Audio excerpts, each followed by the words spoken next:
you gotta examine the fruit, because a good tree can't bear bad fruit and a bad tree can't bear good fruit.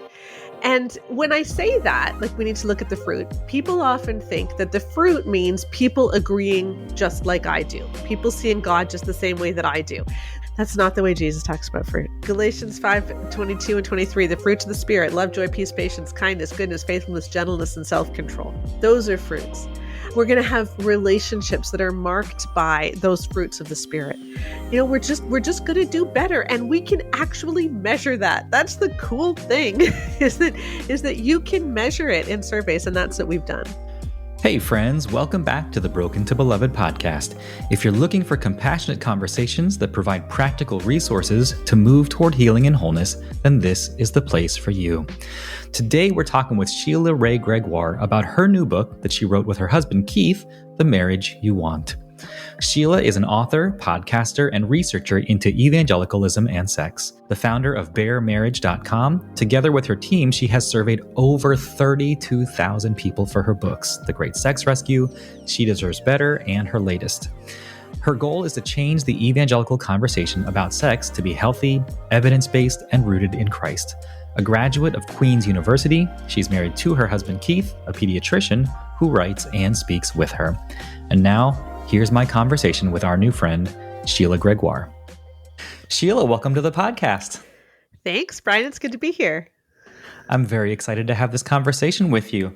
The Marriage You Want, it feels like something, a turn away from the typical, because you write and talk so much about sex, right? Yes, I know. And to try to write everything I said about sex in one chapter for this book was just awful. But anyway. I can't imagine. And we will definitely get there. And yet it felt like such a natural progression of what your work does, because it's not just about the sex. And we'll definitely talk about that, because the opening sentence of that chapter is just wonderful. But it's about what makes it healthy and what makes it enjoyable and what makes it mutual for everybody, right?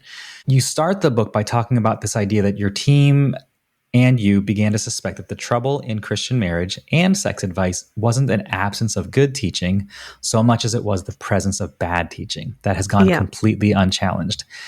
And I want to talk about that bad teaching that so often you say, commits to kind of 2 points of commit more or no divorce, or having an allergy to data, which was a point of pride.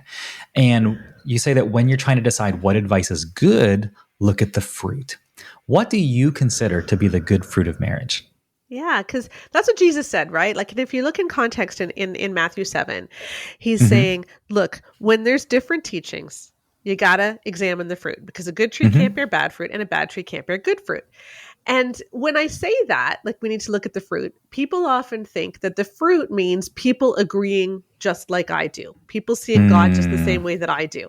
So the good fruit is people coming to believe in Jesus exactly the same way that I do. That's not the way Jesus talks about fruit, right? Galatians 5:22 and 23, the fruits of the Spirit, love, joy, peace, patience, kindness, goodness, faithfulness, gentleness, and self-control. Those are fruits. Jesus said that he came to give us life and give it abundantly. And that doesn't mean that we're all going to be rich or that we're going to do well by the world's standards, but it does mean that we're going to have the peace that passes all understanding. We're going to have relationships that are marked by those fruits of the Spirit. We're just going to do better, and we can actually measure that. That's the cool thing, is that you can measure it in surveys, and that's what we've done. Which I loved how many charts and graphs were throughout the whole book. You talk about the motto for your work is healthy, evidence-based, and biblical. Yeah. What do those mean to you? Healthy, evidence-based, and biblical. Yeah, I think healthy is advice that is going to lead to people thriving. It's not going to harm people. And when we look back at a lot of advice in the evangelical world, especially around, and we've concentrated on marriage and sex, but you can also see it in the parenting books, in the mental health books, etc. There's been a lot of teachings that actually lead to harm. Yeah. That cause worse relationships, that cause worse mental health, higher suicide rates, higher divorce rates, all of those things. And that shouldn't be so. That shouldn't be so if we are following the great physician. So we want to follow advice that we know actually works. And that's where the evidence-based comes in, is that everything that we do is evidence-based. So when we looked at the top 10 marriage books that in evangelicalism for the last 10 years, only 2 of them are remotely evidence-based. Mm-hmm. Only 2 of them even use peer-reviewed studies. Mm-hmm. Most of them are based on people's opinions, and they're written by people that are not qualified. They're not trained in anything to do with psychology, counseling, sociology, nothing. And yet we've gone along with it, and that's really problematic. It is. Well, and the biblical side, because so often the Bible gets used as a weapon. Yes. And especially for the work that I do, which is around people who've experienced spiritual abuse, they've been abused by scripture, or they've been put in their place by a patriarchal culture or society, or they've had scripture weaponized against them. And so I appreciate that you balance that with this idea of what does it look like to be healthy and thriving? What does it look like to look at the data and not just anecdotes of this worked for me, so this should work for everybody, right? And so for those of us who are not in the world of data and statistics, help us understand the amount and scope of work that goes into gathering all that data and then understanding it. Because like I said, there are so many charts and graphs, and I don't want people to miss their significance or important and just gloss over them because another chart I don't really understand. Let me just get back to the words. Yeah, I find the chart so super fun. Like you can just look at them and you can talk about each chart for like an hour. Like there's stuff in the charts we don't even talk about in the text because it's way too much info. So they're super fun. But we started off back in 2019. I had been writing about sex and marriage for decades. I had quite a large blog. I had a bunch of sex books out. But the one thing that I hadn't done was I hadn't read other evangelical marriage books because I was really paranoid of plagiarizing. And then one particular Friday afternoon, I had a headache. I was procrastinating and I was on Twitter. And they were debating whether you needed love or respect as a woman. Right. And they were referring to the book Love and Respect, which is one of the best-selling marriage books in evangelicalism. And I thought, I have that book upstairs and I've never read it. This is an awesome way to procrastinate. So I went and got it and I turned to the sex chapter. And I like to say that was my nuclear bomb in my living room moment because I read horrible stuff. If your husband is typical, he has a need that you don't have. He needs physical release. If he doesn't get physical release, he'll come under satanic attack. And there wasn't a single word about a woman feeling pleasure. There wasn't a single word about intimacy. It was just physical release. And at the time, working for me was Joanna Sawatsky, who had just had a baby. She had a master's in epidemiology. She was a statistician, had written a number of peer-reviewed papers. And my daughter, Rebecca Lindenbach, who was a psychology grad and had done a lot of courses in psychometrics and survey design. And so we just decided that we were going to go big or go home. And we would do the largest survey ever done of evangelical women's marital and sexual satisfaction. So we asked a bunch of questions about their marital and sexual satisfaction. And then we gave them a whole bunch of different teachings. And we said, hey, have you ever been taught this or have you ever believed it? So then we were able to measure, if you believe this, how does it affect your marital and sexual satisfaction compared to people who don't believe it? Yeah. So we had 20,000 people for that survey. And then for the Marriage You Want, our most recent one, which is our 4th survey, we had 7,000 people, including 1,300 matched pairs, which is really cool. Because with the matched pairs, we could look at, well, if the husband says he does half of the housework, what does the wife say? Right? And we could compare how what the wife or the husband answered compared to their spouse's answer. So that was really, really neat. So yeah, we've done these really huge surveys, and our work has now been peer-reviewed in the Sociology of Religion journal. So yeah, we are there. Which gives it more weight, right? It does. And more credibility. Yeah. And I think of all these pastors or churches who want to thump their Bibles and just say, but the Bible says, right? Yep. And so you should do this, or you should live this way, or wives, you should just go ahead and submit to your husbands anytime he wants. But you have loads and loads of data that shows the actual effect that is having on men and women and marriages and relationships. Right. Because even take the wives submit to your husbands. There's many different ways to interpret that. And even the people who say, no, the Bible's crystal clear, you have to submit, will acknowledge that there are people who believe otherwise. They'll say those people are wrong, but they'll know that there are people who believe otherwise. And so this is where Jesus's test comes in. When we have people who believe differently about wives submit to your husbands, then we need to judge the fruit. And that's what we did. We judged the fruit. Yeah. It's true. It happens all the time. So while we're there, let's go ahead and talk about theology, because you tell the story of Mary, who realized that the theology that she and her husband were taught, you said, pits the interest of wives and husbands against each other, that her husband was becoming a shell of a person under the need to have his family, quote, under control. Yeah. And I hear lots of these kinds of stories. If someone finds himself in this kind of a situation where the theology has taught them to kind of be against each other in a way, which obviously would not lead to a healthy, thriving marriage, what can they do? Yeah. Yeah. And in that story, which I thought was so touching, you know, here's this couple that truly loves each other, but they have a special needs son. And Mary has the educational background to know how to deal with this and is researching, but because he's the man, he feels such tremendous pressure to make sure that his son obeys and acts appropriately. And so he's not open, you know, to necessarily what the research says, because everyone's saying you gotta get a hold of your family. And it really did. It pitted them against each other, and it put way too much pressure on him. And it was only when they started talking and they started realizing, I don't need to be under this much pressure. And I'm allowed to let my wife lead in this area because she knows more, you know, and that things got better. And we try to steer away from theology in the book, in the sense that I'm not going to tell you what Ephesians 5:22 means. I'm not going to tell you what 1 Corinthians 11 means, because I'm not a Greek scholar. And one of our big things here at Bear Marriage, which is our team and our blog and our podcast, is that we want to stay in our lane. And so our lane is data. And so even though we don't tackle Ephesians 5:22, we do ask what happens if the couple believes that he has the tie-breaking vote, which is usually how a lot of this stuff is framed, right? When you have a disagreement, he gets to make the final decision. That's what complementarians typically say. And so we measured it. And when you believe that he has the tie-breaking vote, everything goes worse. And it's just not a healthy belief. We measured all kinds of different things about marital satisfaction. Things like, we have shared hobbies. When I'm excited, I feel like I can share it with my spouse. I enjoy talking with my spouse. I feel like my opinions matter. I have a high sex drive. You know, we measured all kinds of different measures of marital satisfaction. And we used a number of different scales that are already validated. But anyway, what we found is that when one thing goes better, everything else is more likely to get better too, which makes sense, right? If you're going in a positive trajectory in one area, chances are you're also going to start being more positive in every other area. Well, the thing about the tie-breaking vote is that it is associated with doing worse in every area, not doing better.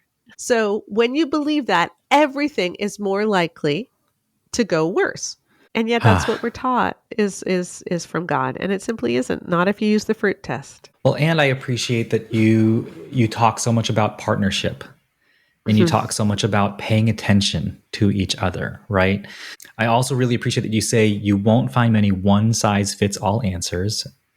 Rather than giving simplistic answers to complex questions, we want to teach you guiding principles you can apply to your own individual situation, which really aligns with our values around agency and curiosity and choosing people over a position. And I think you sum it up with the word discernment, right? To recognize that advice that works well for one marriage may be disastrous in another. And I love that you provide the guidelines that way, that what you just said, that you stay in your lane with what you know how to do. And I think it reads that way really well. Again, backed by science, backed by data that tries to be biblical in the way that it's doing, but without prescribing this is the way you have to do it. Yeah. And often the way that evangelical books have done that is really through gender, right? So the wife has to do this. The husband has to do this. You know, women are more emotional. They're going to want to talk more. Guys really aren't emotional. They're not going to want to talk. And so, you know, men, you need to remember that you need to talk to your wife, and wives, you need to remember that he doesn't want to talk. And so you need to connect with him in other ways. And they give all of this advice, and it doesn't even apply to so many people because we're not stereotypical that way. We did the math on this, and I thought this is one of my favorite parts of the book, but the Myers-Briggs personality type inventory, which is a huge personality test, actually measures the idea of whether people are more emotional or more thinking. And it's not that straightforward. MBTI people will get mad at me for saying that, but there is a thinking versus feeling spectrum that the MBTI measures. And when we found a survey of 65,000 people, I think, who had taken the MBTI. Wow. And women, sure enough, about 75% of women were feelers rather than thinkers. So that totally fits the stereotype. And about 56% of men were thinkers rather than feelers. So again, fits the stereotype. But if you go back to junior high math, what were you taught? If you know the percentage of one thing happening, how do you figure out the percentage chance that two things will occur at the same time? And you multiply them together. So how do we figure out if a feeler woman is going to marry a thinking man? We multiply 75 by 56, and I might have those stats slightly wrong. And you end up with something like 42 or 43. Okay, so every single sermon that you have ever heard, every single piece of marriage advice that you have ever heard that talks about how women like to talk and men don't, and that men are logical and women are emotional, does not apply to 58% of couples. Yeah, which is a majority. Yes. And yet this is what is taught, like as if it's God's truth, and it's not. Yeah. And it's taught as if it should be 100% should follow this formula. And I love that you tackle that idea of that we get to be ourselves and not being shoved into that stereotypical role of man or woman, but you just kind of name these different couples throughout. And you approach it with this idea of balance, right? You're right. Balance is the ability to make adjustments to keep yourself stable while your situation changes. Balance in marriage requires us to adjust to the circumstances rather than plowing ahead with the same strategy no matter what the challenge. And like you're saying, moving away from these gendered stereotypes toward how do you find balance in the way that works for you in the relationship. Tell us more about any of that. Yeah, well, let me give you an example. My husband's a pediatrician, and he also co-wrote the book with me, by the way. He's not here because his father just passed away, and so he's doing things at the cemetery. Yeah, anyway, I'm so sorry. Yes, he passed away 2 weeks ago. So, and then of course I got sick at the funeral, and I'm still, which is why I still sound stuffed up. But anyway, he's a pediatrician, and when he was in training in his residency, we had our babies, and he was working like 100 hours a week. And so when he came home from residency, I did not want him doing dishes. I wanted him playing with the kids because the kids didn't get to see him very often. And I wanted to make sure they had a relationship with him. So in those years, which were super busy for everybody, I did 100% of the housework pretty much. But then once his office work got going and he graduated and he was out in the community and he had a little bit more time, he started taking some of it off my plate. So he started doing the finances, for instance. And now that my job has really taken off and he's been retiring little by little, he actually does the majority of the housework. You know, I still cook, I still do all the cooking, but he does most of the cleaning. That's his time to listen to podcasts. So, you know, we've changed what we do over time based on what works for the circumstance that we're in. Not based on he's a man, I'm a woman, but based on what works for us, what works for the marriage right now, given these circumstances. And that's always going to change because you're always changing. Yeah. Yeah. Well, I've found that same in my own marriage, that I love cooking. So I want to do most of it. And I enjoy doing it. So that's just kind of the way it's been. Or in a different, and I also like that you write about seasons, right? That it changes. Our roles may change throughout our marriage and throughout our life, where early on, when we were both working, it's just the two of you and you have this thing going on. Then we have our first child. She chooses to stay home and raise our baby. I'm still working. And now we're in a season of life where the roles have switched, where I left a position. We needed money. So she went and found a job. We have another baby now. And now I'm mostly home with our younger one and taking the older one to school. And she's at the office 2 days a week. She's working from home, but her schedule is much less flexible than mine. So we make it work. Yep. And so if you were to conform to these typical gendered stereotypes, we would both be driving ourselves crazy trying to find a way to fit and make it work when it doesn't play to our strengths or to what we're doing right now. Right. And isn't the strengths the beautiful part of marriage? Because this doesn't just apply, to housework. It can apply to things like when someone's just going through a really rough time, right? Like my husband's father just died. He's going to be going through a rough time for the next couple of months. So the fact that you can be there to be strong for them when they need that comfort. But then in a year, maybe I'll be going through something and he's the strong one. Right. So over the next few months, maybe I'm paying more attention to keeping the relationships going with our daughters and keeping some of the details going in our house. But then when I'm not in that strong place, we can switch. And that's the beautiful thing about having someone to go through life with. But again, it's about focusing on what does the marriage need? How do we function best as a couple right now? And paying attention to where both of you are, not just saying, well, this is my job, this is your job. And I love that part of the chapter on partnership, right? That we're putting in equal effort, even with different work, that we should both get different times for rest, different areas of responsibility. The whole part about mental load was huge. You write, if your partner's in life, you should each be putting in the same effort, even if you're not doing the same things. If one of you is able to sit down when you'd like, while the other one rarely gets a break, or if one of you is always exhausted while the other is fairly well rested, then, barring some truly exceptional circumstance, that's almost certainly a sign that you're not acting as partners. Tell us more about that. Tell us about the unfairness threshold, which I found fascinating. Yeah. But partnership, what does partnership and balance look like? Yeah. So again, partnership doesn't mean that everybody does 50-50 of everything. It doesn't mean that you each earn 50% of the money. It doesn't mean that you each do 50% of the cooking. It just means that you're both working. You're both putting in effort to keep the family going, to keep each other going, to look after the things that need to be looked after. And that means that you both get downtime. And if one person's time is a lot more flexible than the others, that really does wear on you after a while. And I think that often people don't understand things like mental load. And let me just give you an example. So I'm in Canada. So, it's the law that kids play hockey, right? I mean, not really, but basically.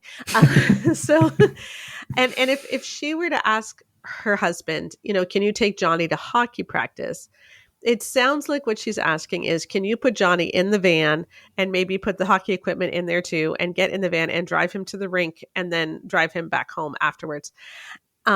But there's so much more that goes into hockey practice. There's also remembering that, the hockey uniform has to be washed. Oh my gosh, his skates are getting too small, so we're going to have to get him a new pair of skates. We borrowed a hockey stick from Ben's older brother last week, so I need to remember to bring it back. It's our week to bring snack to the hockey practice, so I need to get that ready. The fundraising is on, so we need to make sure that we ask all the aunts and uncles and grandparents and neighbors to buy our chocolate bars or whatever it is that you're doing. All of these things go into hockey, even things like my kid is a little bit scared of his coach and he doesn't know how to talk to his coach. So how am I going to navigate helping him with that relationship? All of those things go into hockey.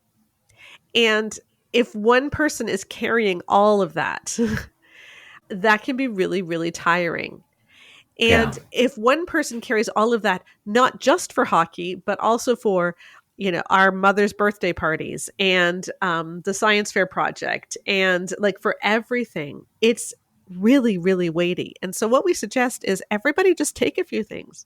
Because if he owns hockey and he takes that off her plate entirely so that she never has to think about the snack, she never has to think about the fundraising, that frees up her brain space, which is so lovely. And that's one of the big gender differences. I said that our book doesn't talk about gender differences, and we don't, except when the data shows that this is primarily a problem going in one direction. And mental load does tend to be a problem going in one direction.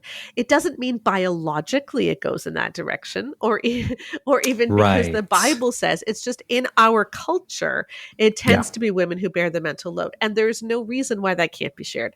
And so, so we're just saying, hey, let's share it. Because if you don't, and here's where the unfairness threshold comes in, people can put up with something that's unfair for a little bit of time, but you can't put up with it forever.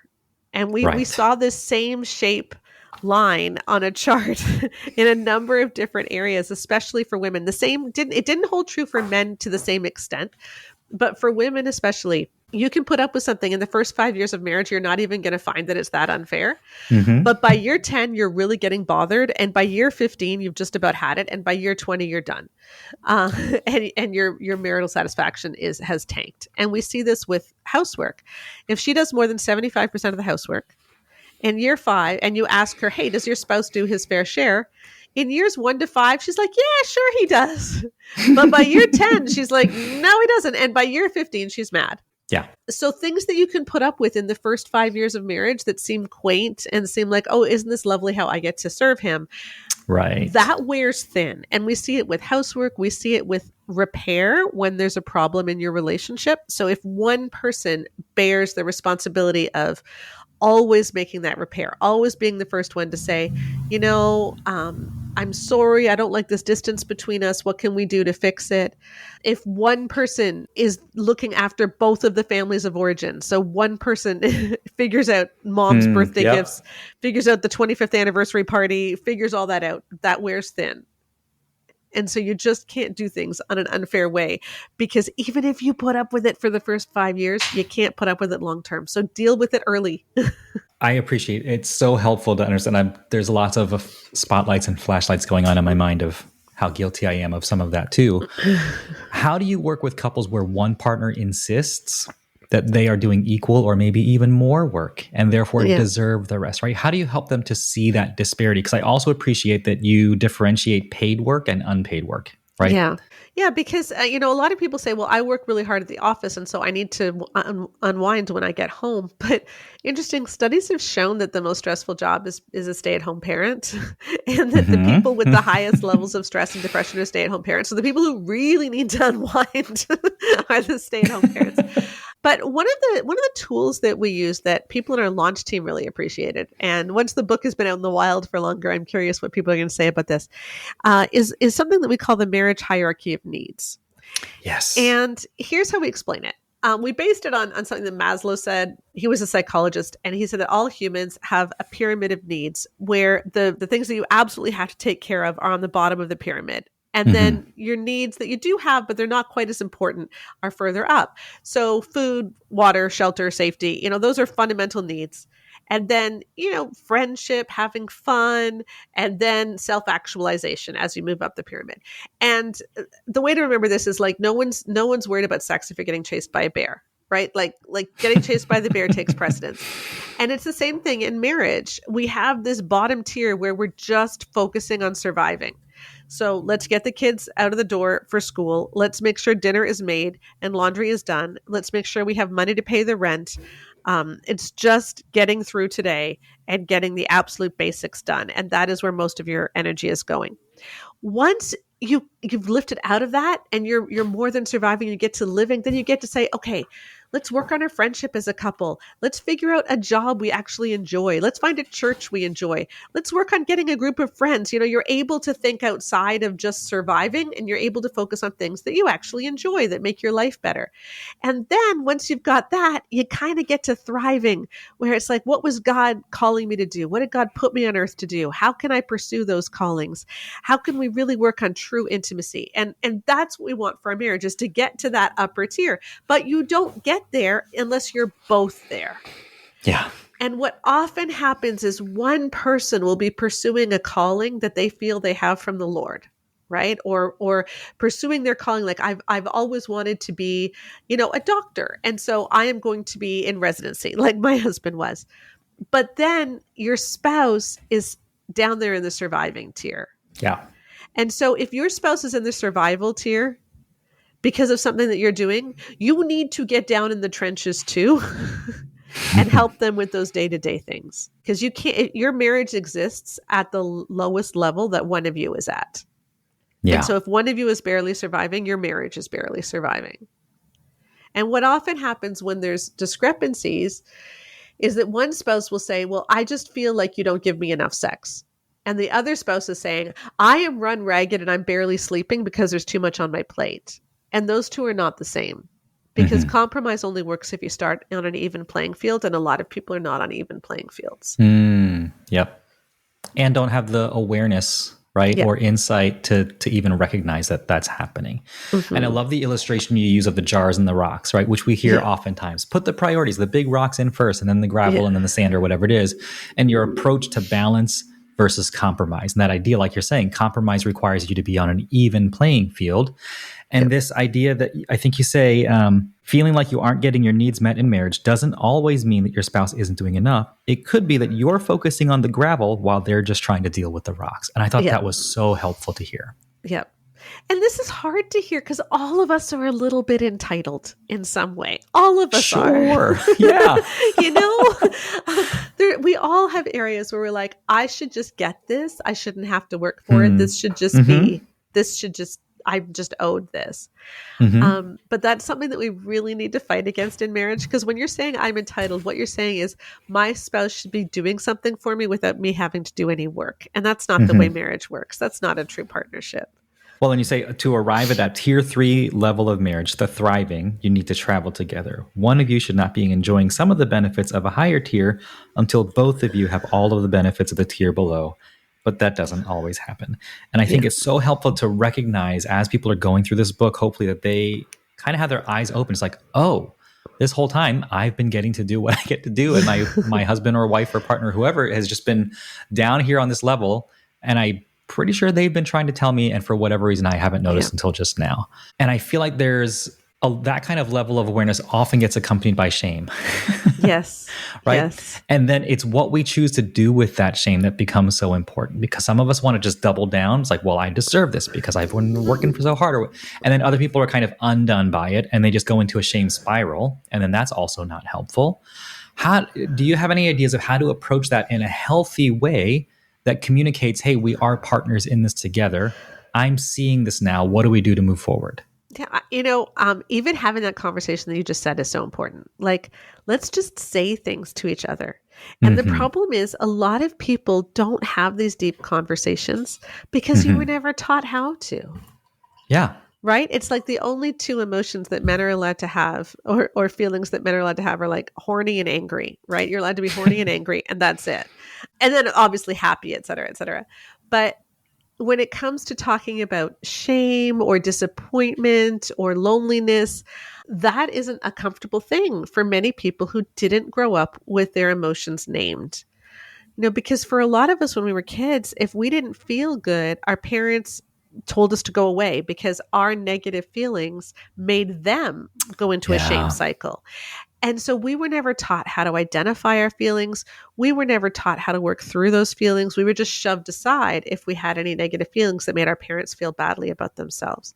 And so lots of people feel something is wrong, but they can't even name what is wrong because they were never taught how to. It's been really fun watching our daughter Rebecca parent her kids, and her son who's 5 now. I remember when she was 3, she would have these conversations with him like, Alex, you look like you are frustrated with that puzzle. Do you feel frustrated? Sometimes when I feel frustrated, I want to stamp my feet, and she would explain to him what he was feeling and explain what these things that he was feeling in his body actually were. And now he just comes to me and says, Mimi, I am just so disappointed today, and he'll tell me these emotion words, and it's beautiful. It is, yeah. When he's only 5. But there's many of us who are 35, 45, and 55 who can't do that. Yeah. And so when you find your spouse unable to talk about things or just shutting down, a good way to do it is to get an emotion wheel. You can get these on your phone. Just Google emotion wheel. and they're really neat because they'll have just a couple of emotions at the center of the wheel, and then it'll open up to all these other emotions. So instead of just saying, I feel angry, it's like, do you feel incensed? Do you feel betrayed? Do you feel, what is it that you feel? And you can name it. And those are great conversation tools. But I think it is important to remember that a lot of people are not comfortable with this. They never learned how. They were never given any skills. And that's a lot of what we talk about in the last 2 chapters of the book on emotional connection is how do we connect emotionally when we don't have these skills, when we do get really flooded, when we find ourselves getting defensive, when we turn to negative coping mechanisms, like I'd rather get a drink of wine at night, or, I'd rather just play on video games than actually have talk to each other. And so how do you overcome those things? So we have some really easy, quick ways that you can stop those processes. Yeah, I really appreciated that. I was flipping to that section as you were talking about it.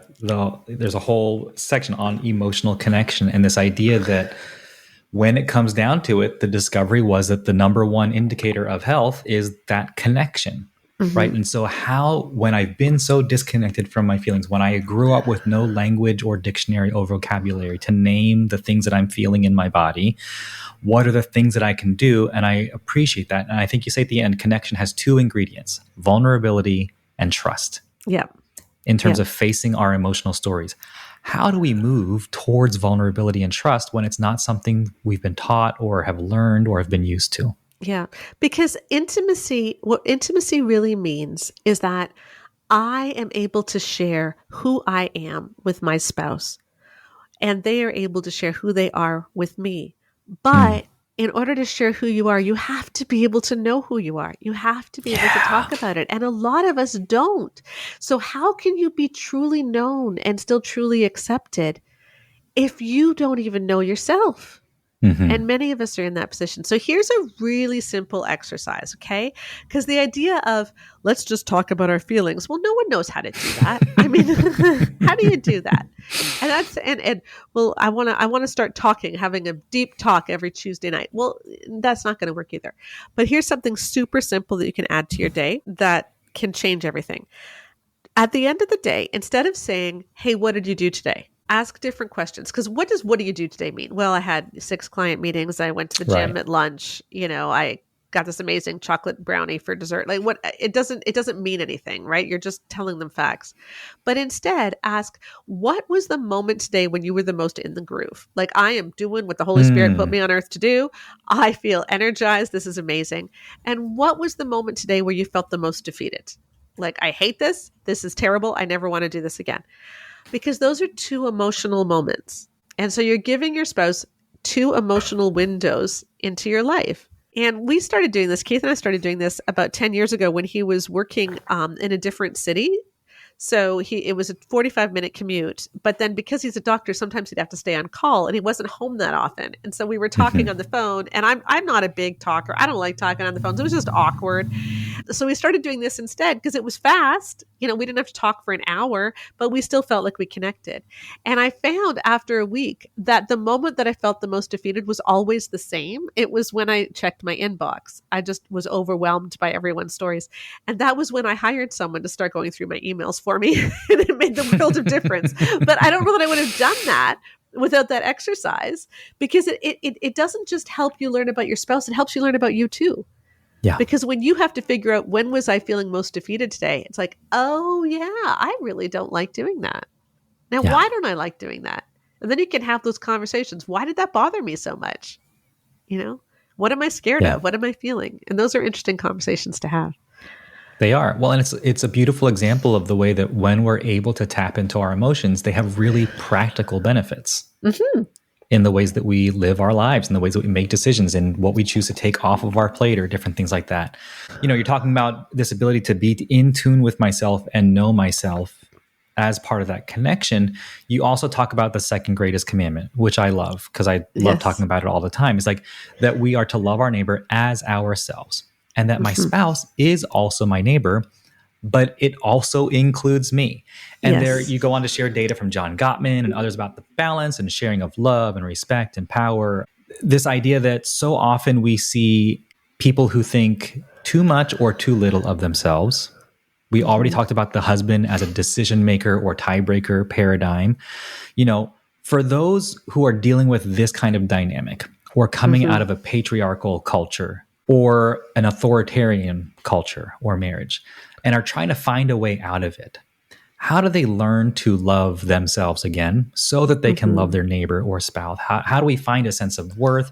How do we find a way to just recognize that I get to be a person too? Yep. And this is a hard one because you need to learn how to use your voice, that your voice Mm. matters. I was Hmm. talking to a couple where they actually thought they functioned quite egalitarian. They believed in the husband having the final decision, but they really didn't use that very often. They came to decisions together. But then they went through this faith change where they realized that God actually doesn't put the husband in authority over the wife, that the husband and the wife are really supposed to serve God together as they're just going through life together. And this faith change made them realize that he needed to leave more room for her voice, but she also needed to use her voice. So even though they Hmm. weren't having these disagreements where he made the final decision, they simply weren't having those kinds of conversations at all. Yeah. Because quite often she would just go along with whatever he said without speaking up, or she never even asked herself, what is it that I would prefer? Because she didn't feel like that was her role. And that's one of the hardest things for us to learn how to do, is to find our own voices. And women, it's often women in that situation, but it's not always women. I've seen many marriages where the husband kind of disappears and goes along with whatever she wants because she's the more powerful personality, or he just really wants to serve her. He just really loves her and wants her to be happy. And so he sacrifices a lot of himself, and he doesn't always show up because if she's unhappy, that makes him feel so uncomfortable. And so he doesn't want to express anything that might go against what she feels. And so we see it from both sides. And if you are not using your voice, your marriage will never be intimate. You will never be truly known. If you aren't speaking up, you can't really be loved, because then they don't really know you. And that's a hard thing to do, to get used to using your voice. Yeah. And we need to do it not just in marriage, but in all of our relationships. We need to speak up. Yeah. While also leaving room for them to speak up too, obviously. Yeah. But yeah. Well, and that's where that vulnerability piece comes up, right? For connection. It's like, it is such a vulnerable thing to put yourself out there. And I think especially the longer you've been in a relationship or marriage, to have not used your voice before and to suddenly take that chance is like, well, I think I need to say something, or I think I want to say something, but what if I get rejected? What if they put me down? And it is such a vulnerable thing to do, and yet so important. Yeah. And that's really what the book is about, because it's not the marriage you want is not just about how to have a marriage that's going to last, because anyone can have a marriage that lasts. Heck, lots of abusive marriages last. What we're looking for is a marriage that feels life-giving, where you do feel like you're truly known, and where your spouse feels that way too. And that does requires vulnerability. It requires partnership. It requires affection and all of those wonderful things. But you're never going to get there unless you fully show up. In the marriage. Yeah. You mentioned repair earlier, and you write a bit about repair and especially cheap forgiveness, which I really appreciated. That repair needs the offender to repent and the offended to forgive. I appreciate your discussion of cheap grace, that it's not incumbent on the offended party to just automatically forgive, because that has done so much harm in churches and relationships and marriages, right? What are the options for health when someone doesn't want to repent or someone doesn't want to forgive? Let's take the doesn't want to forgive in a minute, because there's a lot of caveats on that one. Sure. I think when someone doesn't want to repent, like one of the things I see a lot of is porn use, for instance. So let's say she catches him. We'll assume he's the one using it. It could be the other way, but she catches him using porn. He apologizes. He says he'll stop, but he just keeps relapsing, and he's not really doing anything to stop it. Even if he's joined a group at church, but we're not seeing any real benefit to that, and he's still using it. And this has been going on for years, and she's really tired of the cycle. It's like, at some point, if they're not willing to do the work and they've really majorly broken trust, maybe it's porn use, maybe it's overspending and hiding it, maybe it's an affair, something like that, then you need to decide, am I willing to live with this the way it is? Because I think what a lot of people are holding on to is, well, maybe it will change. And the thing is, it may not. And sometimes the only thing that makes it change is if you finally say, no, I'm not willing to live with this the way it is anymore. And we need to see some serious changes if our marriage is going to go forward. And that's a very hard thing to do. And I don't say that lightly. I don't advise people to do that until they have some support in place, until they maybe talk to a counselor, until they've got friends on board, if possible, family too, but family is not always possible to get on board, but you can't change the marriage by yourself. If your spouse is hurting you, no amount of prayer on your part is necessarily going to change that, because God gives us all free will and he doesn't intervene in that. So if your spouse wants to keep using porn or does not want to do the work that is required to actually stop the porn use, you can't pray that for them. You can pray that God will change circumstances. You can pray that God will speak to their heart, but it's still their heart, and God lets us have our own hearts. And I think a lot of people are stuck in marriages because they're told, well, if your spouse isn't getting better, if they're still abusing you, if they're still cheating, if they're still whatever, it's because you didn't pray hard enough. Yeah. And that's simply not true. Thank you for saying that. And we need to get a big reality check in the church. The other thing I've seen is people who say that they are sorry, but they haven't shown that they are sorry. Because something like if you've had an affair, if you've gambled away tens of thousands of dollars or whatever it might be, you can say the words that you're sorry. You can even get involved in a gambling anonymous group or whatever, but that doesn't mean that you've rebuilt trust. And often in the church, we're like, well, as long as they have said the words, you are now required to forgive them and to totally reconcile. And it's like, well, no, that's not wise. Yeah. And the Bible talks a lot about wisdom and about how not to treat a fool. And if someone has been gambling things away, they are fools, and we don't need to suffer fools. So you can have some boundaries on that, and you can say, I am separating our finances. I am getting, you are going on an allowance. Like you can have all kinds of things that you put in place that they have to abide by for a period of time until you get back to the way things were. And that's completely legitimate when someone has proven that they are not trustworthy. And one of the problems that happens in the church instead is that the person who has been sinned against is now portrayed as the one doing the sinning because they won't forgive and restore the relationship. And so now all of the pressure is put on them to reconcile and to put things back the way they were, because don't you see how sorry he is, or don't you see how sorry she is? And it's like, being sorry is one thing, but we need to see that trust is actually being rebuilt over time. That's so important. Thank you for saying that. I can't have a conversation with you and not talk about sex, right? You've been doing this work for so long, and we kind of teased this at the beginning, but it's so fun that you write, you shouldn't prioritize sex in your marriage, which sounds counter to all the work that you've been doing, but it's not really. You offer this better idea to prioritize the ingredients that make for great sex, not the frequency of it.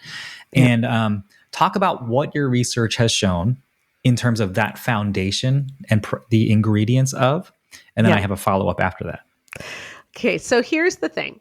A lot of people will say you need to have sex every 72 hours. That's actually been quite common in the church. We see it in a number of books, the 72-hour rule, that is the main thing. Having sex every 72 hours, the only thing that guarantees is that he has an orgasm. That's it. Doesn't guarantee that she does. Doesn't guarantee that that they feel close. In fact, 18% of women in our original survey said that their primary emotion after sex was feeling used. So for them, not having sex would actually make them feel closer to their spouse than having sex. So having sex, having intercourse is not some magic thing that makes your marriage perfect. In fact, we asked women, we took the women who said that they have very low sexual desire, and we looked only at them. And then we said, hey, do you orgasm during sex? Do you feel emotionally close during sex? And do you have pain during sex? And those three questions alone explained 85% of the low desire. If we had also asked, hey, does your husband watch porn? Do you watch porn? We probably could have explained most of the rest of it. Are you doing too much of the housework? We probably could have explained 100% of it. And this is what I want people to understand, is that desire and libido, they are not the problem. They are the symptom. Mm-hmm.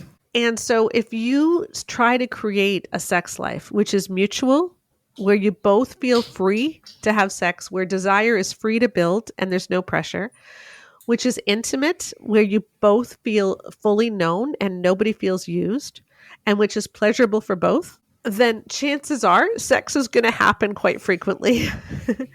But if one of those things is missing, it isn't. And so focus instead on how to make sure that it's intimate, mutual, and pleasurable for both. And then sex will tend to go a lot better. And that research, that's my follow-up question, is how it has shown why evangelical women have it worse when it comes to sex, and just the incredible amount of damage that's been done by purity culture. Yeah. So evangelical women suffer from about 2.5 times the rate of sexual pain disorders as the general population. And this is one of our big areas of research. Our peer-reviewed paper is on this, and we have another one coming out soon. But almost everybody knows what erectile dysfunction is, right? I mean, everyone knows little blue pills. But very few people know the word vaginismus. Yeah. And yet 23% of evangelical women have suffered from it, 7% to the point that penetration is impossible. And we just don't talk about it. Almost 1 out of 4, you're saying. Yeah. It's crazy. Yeah. And we just don't talk about it.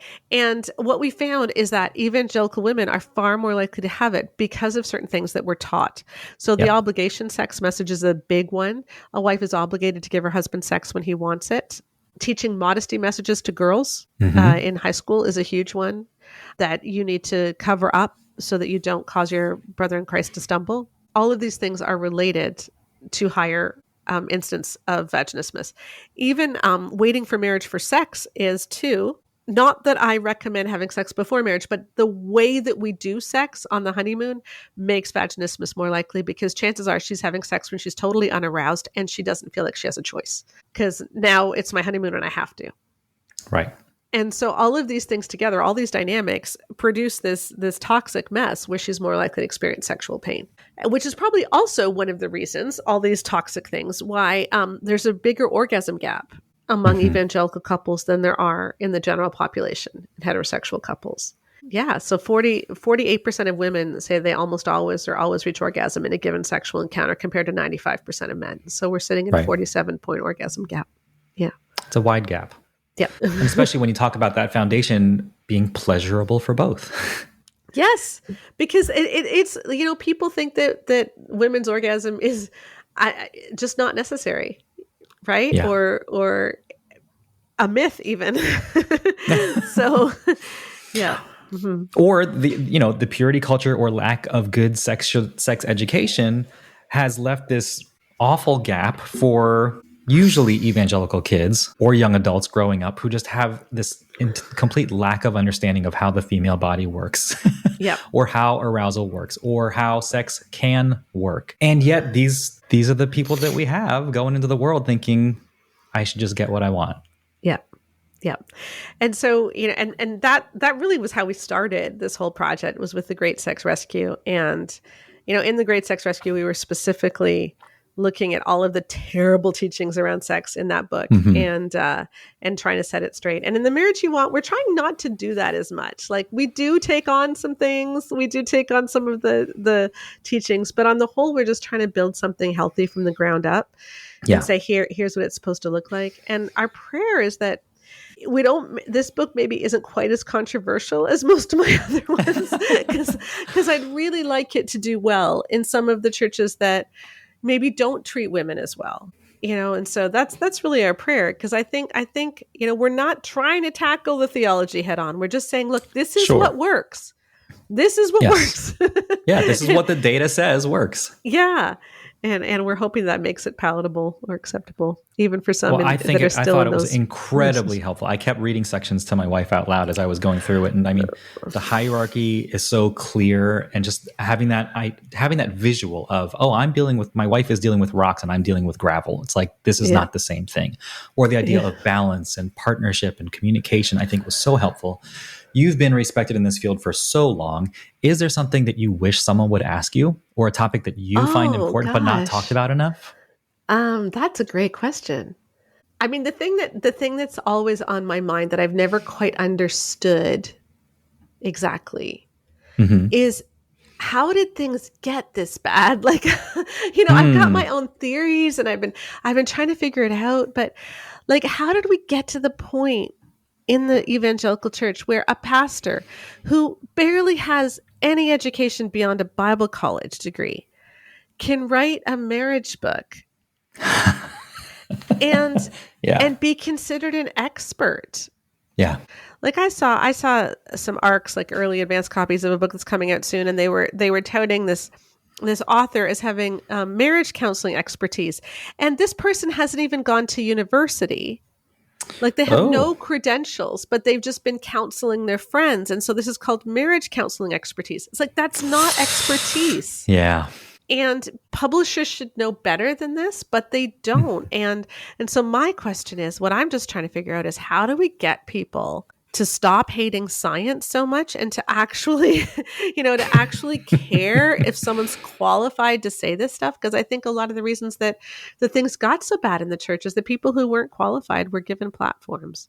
And I mean, that's a much bigger question. It's not just about marriage. It's about everything in the church right now, but drives me crazy. Drives me absolutely batty. Yeah. I can understand. Well, it's the same thing, reading all these advanced copies or just books that people send your way. And some of them are just wonderful. Like you're saying, they're evidence-based, they're rich with data and research and citing their sources. And then others are just these armchair experts who are like, based on the 3 couples that I've worked with, here's what I know works, and you should read this too. Yep. So and somehow, I appreciate that. Yeah, somehow that's still given credence. And it's crazy. I hope you find the answer. I'm thinking about, I just had a conversation with Beth Allison Barr. Her book just came out this week, and she talks about that medieval history of when the priesthood moved towards celibacy and the banishing or divorcing of wives that they already had and children and families, and it turns into this whole thing. And then I think of Kristen Dumais and her work with Jesus and John Wayne and watching the progression of the evangelical church and this alignment with the need for power or influence, or people like Caitlin Beatty and Celebrities for Jesus. It's like how this celebrity platform got built up in the church.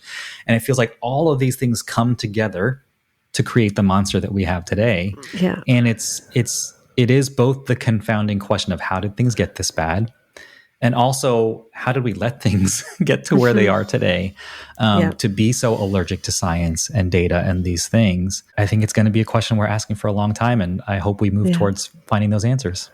Yeah, I do too. And I hope what we're trying to do is just raise the bar, like this is what a marriage book should look like. We should have peer-reviewed research. we should have data. It shouldn't just be opinion. And I'm hoping that appeals to people. Yeah. It appealed to me. It was so rich and full of really good information that, again, is backed up. They're not just anecdotes from people that you've worked with. And again, I appreciate that it's not prescriptions of this is what's going to give you the perfect marriage, but here are some foundations, here are some ideas, here are things that you can try out for yourself and see if it works. Everyone go get a copy of The Marriage You Want by Sheila and Dr. Keith Gregoire. Thank you so much for your time. So glad you could be here. Thank you. It's been great. What a great and very helpful for me conversation. If you enjoyed it as much as I did, be sure to follow Sheila and say thanks for being on the show. You can find links and all the things in the show notes at brokentobeloved.org. Subscribe or follow the show to get new episodes automatically. If you enjoyed this episode, please leave us a rating and review or share with your friends. It really helps us out. As a 501c3 nonprofit, our work is made possible by our generous donors. If this has been helpful to you, consider joining us today at brokentobeloved.org/support. Coming up on the show, we have David Rubelid, Jeff Chu, Amy Bird, Dr. Hillary McBride, and more. Thanks so much for taking the time out of your day to listen. I hope it's been helpful. Here's to moving toward healing and wholeness together. I'll see you next time.